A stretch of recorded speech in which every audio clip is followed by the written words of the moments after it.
হিন্দু মুসলমান, কলমে কবি মোশাহেদ চৌধুরী। এই মাটিতে জন্মের আগে কেউ নিজের ধর্ম বেছে নেয়নি, মাটিই বেছে নিয়েছে একই রোদে পুড়তে, একই বৃষ্টিতে ভিজতে, একই নদীর জল পান করতে। হিন্দু মুসলমান এই শব্দ যুগল আসলে দুটো হৃদয়ের নাম, যারা লাঙল তুলে নেয় একই কাঁধে, একই ঘামে ভেজায় ধান ক্ষেত, একই চোখে দেখে সন্তানের ভবিষ্যৎ। সন্ধ্যায় আজানের সঙ্গে মিশে যায় শঙ্খধ্বনি। কেউ আর আলাদা থাকে না চরাচরে, যেমন আলাদা থাকে না নদী তীরের বাতাস।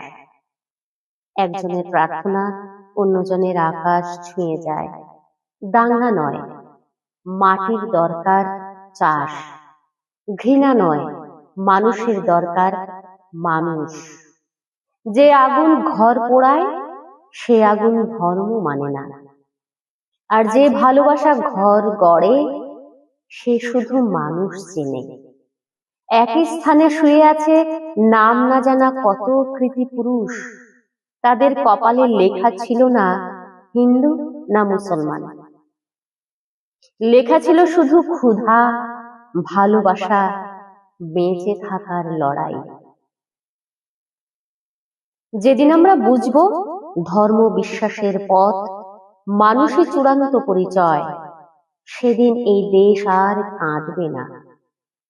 হিন্দু মুসলমান তখন দুটো নাম নয়, একটি উচ্চারণ হবে মানুষ, একটি উচ্চারণ হবে মানুষ।